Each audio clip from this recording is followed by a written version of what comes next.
Magandang hapon mga bata. Ngayong araw ay tutunghayan natin at tatalakayin ang kaganapan sa kabiasnan sa China.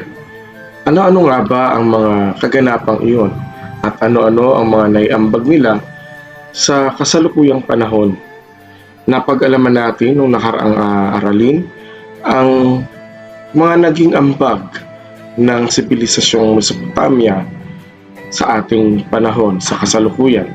Ngayon naman ay ating talakayin at tunghayan ang kabiasnan sa China.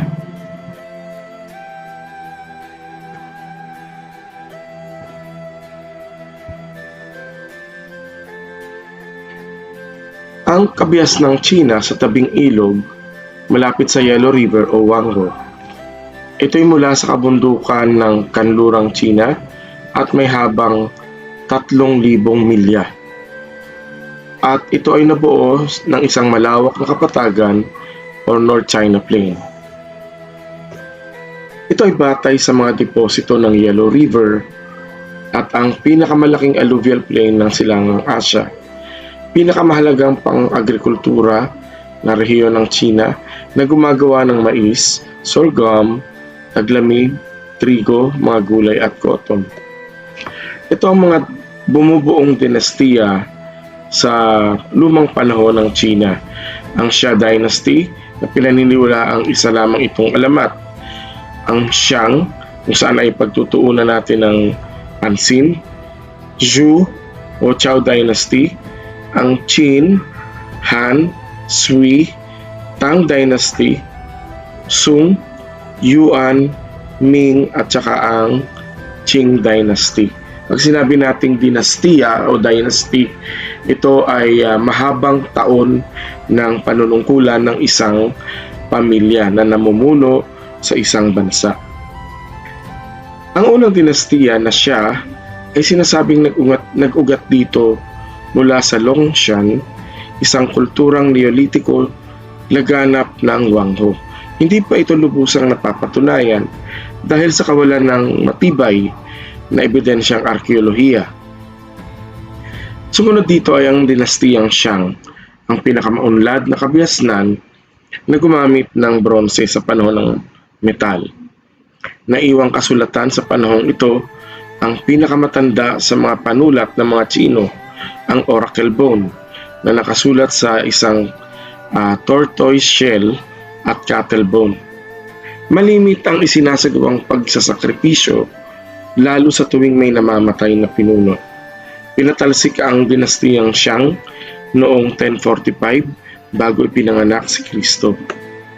Ang dinastiyang Chu ang sumunod sa dinastiyang Xiang. Naniniwala ang mga tao sa basbas ng langit na kung saan ang emperador o ang namumuno noong panahon na yun ay mamumuno sa kapahintulutan ng kalangitan. Umusbong ang tatlong mahalagang kaisipan o paniniwala. Una ay ang Confucianism na ideolohiya o paniniwala at kaisipan na binuo ni Confucius, isang Chinese philosopher. Sumunod ay ang Taoism na nagtatag ay si Lao Tzu o ang ibang tawag nila ay Lao Tse. At ang legalism kung saan ay itinatag ni Xiangyang at Han Peizi. Ano ba ang mga naiambag ng Chu Dynasty? Una ay ang pagkakaimbento ng araro at pagpapagawa ng mga dike at irigasyon laban sa pagbaha ng Wangho. Hindi ba't sa kasalukuyan tayo ay nakararanas ng mga problema ng climate change, kung kaya malimit ang mga bagyo nagiging sanhi o dahilan kung bakit tayo ay nalulubog sa katubigan o binabaha. Kung kaya sa panahon ngayon ay may mga flood control projects na hindi natapos o nasolusyonan at naapektuhan ng karamihan sa mga lugar na binabaha.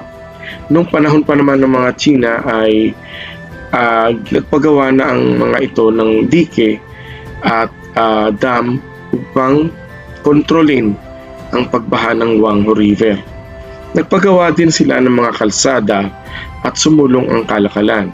Naimbento ang sandatang crossbow at bumuo ng hakba o hukbo na nakakabayo at gumamit ng chariot. Ito si Confucius, nakikita niyo dyan, at ang crossbow na naimbento nila, at ito ang unang mapa ng Chu Dynasty. Ano ba ang sanhi ng pagbagsak ng Chu? Dahil malawak ang teritoryo ng Zhou, humina ang kontrol nila sa mga nasasakupang lungsod-estado at nauwi ito sa panahon ng digmaan ng mga estado o warring states. Ang sumunod ay ang dinastiyang Qin. Nagapi din ng Qin ang mga kalabang estado sa ilalim ng pamumuno ni Zheng. Napabagsak ni Zheng ang Zhou noong 221 BC at idineklara ni Zheng ang sarili bilang kilala sa pangalan na Emperador Shi Huangdi na nangangahulugang unang emperador. Naganap ang konsolidasyon sa China sa panahon ng Qin. Pinili ni Shi Huangdi bilang tagapayo ang mga scholar ng pilosopiyang legalism. Ipinatayo niya ang Great Wall of China na nagsilbing tanggulan laban sa mga tribong nomadiko. When we say nomadiko, ito yung mga lagalag o walang mga permanenteng tirahan na tribo kung saan sila ay tinuturing ding mga barbaro at nananakop ng mga city-states. Naimbento nila ang unit ng pagsukat ng timbang at ang diameter ng gulong na gamit sa pagbubuhat. At gumagamit na rin sila ng isang uri ng pananalapi o currency. Ito ay si Yingzheng o si Emperador Shi Huangdi at ang mapa ng Qin sa China. Ito nga ang famous na Great Wall of China. Sumunod ang dinastiyang Han. Kinikilala ang Han bilang isa sa mga dakilang dinastiya sa China. Pinalitan niya ang mararahas na patakaran ng Qin. Ang kauna-unahang dinastiyang yumakap sa filosofiya ni Confucius, ang Confucianism. Sa panahon ng Han, napatanyag ang tinatawag na Silk Road o isang ruta ng kalakalan. Ito itatalakayin natin sa ikatlong quarter ng taong ito, kung saan ay nakilala si Marco Polo at nakarating sa bansang China. Nang karating din sa Roma ang seda, ang China na tinatawag na Nazares. Ito si Liu Bang at si Wu Di. Sila ang nagpasimula ng ruta ng Silk Road at kung paanong lumaki ang Han Dynasty noong 100 BC or bago pinanganak si Kristo. Ano ang mga naging ambag ng dinastiyang Han? Sa dinastiyang ito na imbento ang papel, porselana, art water powdered mill at sa panahon ng Han napatanyag ang Silk Road, isang ruta ng kalakalan. Nabuhay sa panahon ito si Sima Qian, ang dakilang historiador ng China, at naimbento ang mga kalendaryo, water clock, sundial, star map, at magnetic compass. Pagkatapos ng dinastiyang Han ay umusbong ang tinatawag na dinastiyang Sui. Muling napag-isa ang watak-watak na teritoryo ng China at umabot sa China ang paniniwala ng Budismo. Itinatag ito ni Sui Wenqi. Isiniayos niya ang Great Wall of China at ginawa ang Grand Canal na nag-uugnay sa ilog ng Huanghe at ng ilog Yangtze. Ito ang Grand Canal na sinasabi. Ang sumunod ay ang dinastiyang Tang, isa sa pinakadakilang dinastiya ng China. Tinawag si Li Yuan na Emperador Taikong. Naging dominanteng relihiyon ng Buddhism at ibinalik ang Civil Service Examination System. Ang Civil Service Examination System ay meron tayo sa kasalukuyan, kung saan ay bago ka makapanungkulan o makapagtrabaho sa gobyerno ay kailangan mong ipasa ang tinatawag na Civil Service Exam. Gayun din ay naimpluwensyahan nito ang mga kasalukuyang pamunuan ng mga bansa kung saan ipinatutupad ang mga examinations, licensure examinations or board exams. For example, ako bilang isang guro, hindi ako pwedeng magturo kung wala akong lisensya. Matapos makapagtapos sa kolehiyo ay kinakailangan mong ipasa ang Civil Service Exam at ang licensure examination for teachers. Ngayon din para sa mga engineers, doktor, nurses, at iba pa. Ginalang ang tatlong Makata na sina Lipo, Po Chui at Tufu. At naimbento nila ang tinatawag na woodblock printing. So sila ang nagpasimula ng printing press o paglilimbag ng mga aklat. Si Li Yuan na siyang pinuno ng nasabing dinastiya at kung paanong lumaganap ang Tang Dynasty. Nariyan ang mapa. Ang sumunod na dinastiya ay ang Song Dynasty na pinamumunuan ni General Zhao Huangyin. Umunlad ang teknolohiya, kultura at kabuhayan at naging sapat ang supply ng pagkain dahil sa pag-unlad ng teknolohiyang agrikultural. Kalikasan ang naging tama ng panitikan, gayon din ang tema ng landscape, painting at skulptura. Itinayo ang isang hukbong imperial. Ang mga naging ambag nito ay ang paggawa ng gunpowder at paggawa ng porselana, kung kaya ang mga Chinese ay nakilala sa paggawa ng mga firecrackers or fireworks at ang tradisyong foot binding para sa mga babae. Sa susunod na mga talakayan ay ating pag-uusapan ang tungkol sa foot binding para sa mga kababaihan at lumitaw ang Neo-Confucianism na binuo ni Zhu Qi.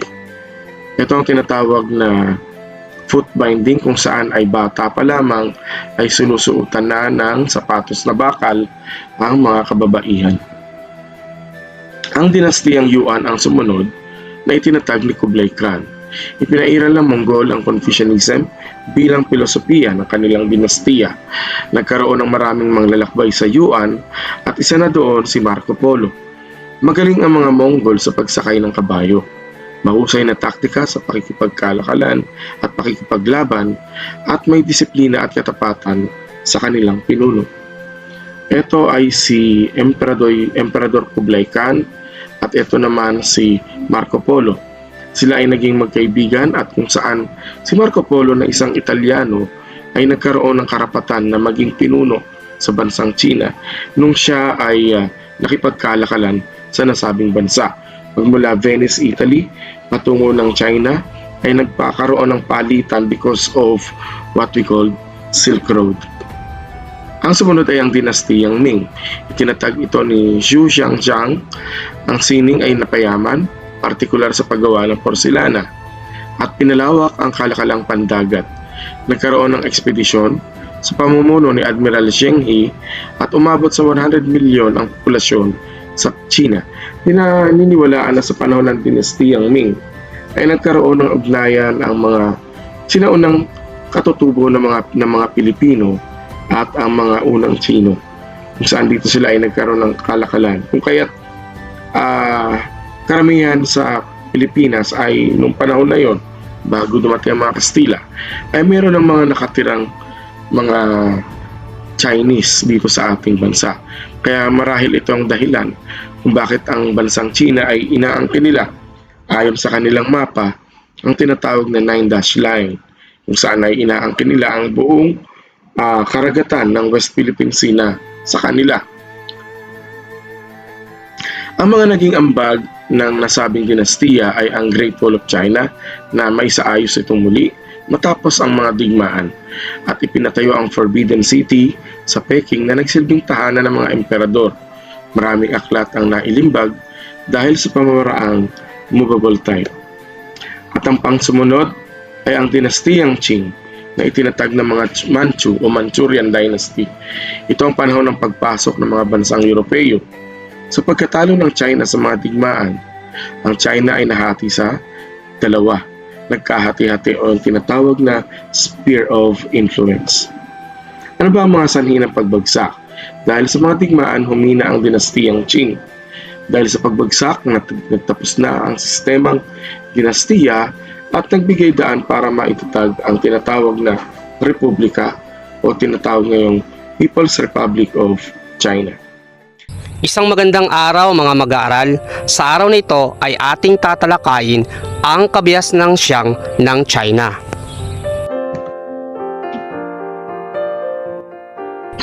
Ang paligid ng Ilog Guanghu ay pawang mga kabundukan at mga talampas. Kapag umuulan, ay naaagnas ang mga dilaw na lupa sa mga bundok at mga talampas na ito. Inaanod ito sa maliliit na sapa, at ang maliliit na sapa namang ito ay umaagos papunta sa Ilog Guanghu. Dilaw ang tubig sa Ilog Guanghu dahil sa dilaw na lupang ito. Ang Ilog Guanghu ang itinuturing na ina ng kabiasnan ng China. Malaki ang naging pakinabang ng mga Tsino sa Ilog Guanghu, lalo na sa pagsasaka. Subalit, ang Ilog Guanghu ay nakakapagdulot din ng mga kapansalaan sa China tulad ng mga pagbaha. Kaya ang Ilog Guanghu ay tinatawag ding River of Sorrow. Ang banlik na dala ng pagbaha ng Ilog Guanghu ay tinatawag na lowes o dilaw na lupa. Ang dilaw na lupa na inaanod ng Ilog Guanghu na nagmumula sa mga bundok sa paligid nito ay nagsisilbing pataba sa mga sakahan sa paligid ng Ilog Guanghu. Ito ang dahilan kung bakit napakainam ng pagsasaka sa kapaligiran ng Ilog Guanghu. Malaking bahagi ng produksyon ng palay ng China ay inaani sa mga sakahan sa paligid ng Ilog Guanghu. Samantalang halos kalahati naman ng trigong inaani ng China ay nagmumula sa mga sakahan sa paligid nito.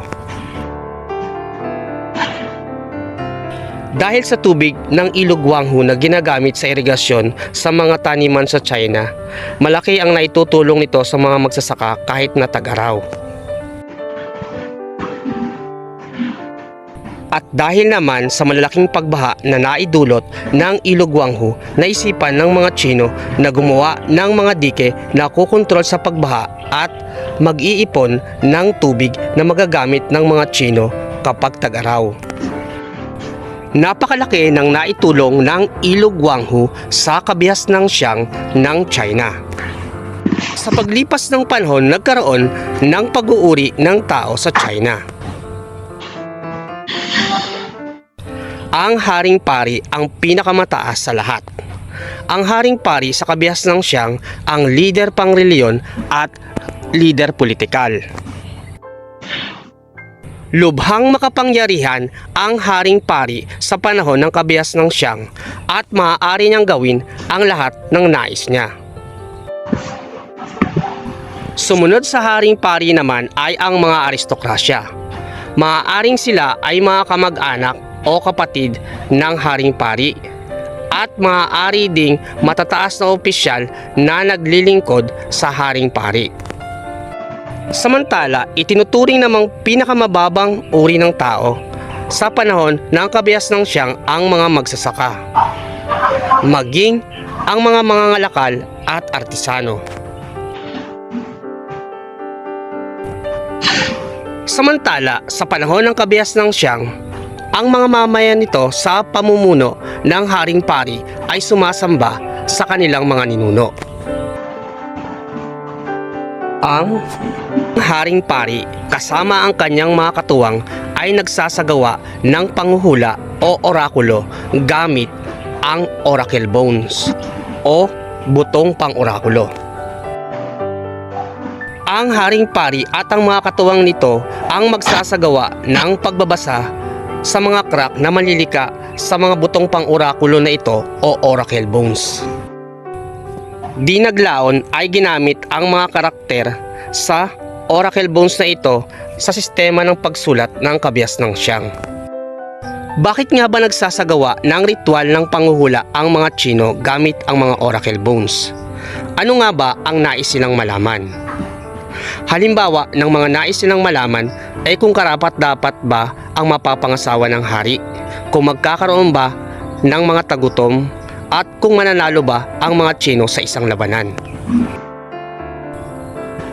Ang mga naging hula gamit ang oracle bones ang magiging batayan ng mga pagpapasyang gagawin ng Haring Pari noong panahon ng kabiasnang Xiang. Noong panahon ng dinastiyang Xiang, naimbento ng mga Tsino ang calligraphy. Ang calligraphy ang sistema ng panulat ng kabias ng Xiang na magpahanggang ngayon ay ginagamit pa rin ng mga Tsino. Dahil dito, itinuturing ng mga Tsino na ang kanilang kabiasnan ang pinakamatandang nabubuhay na kabiasnan sa daigdig.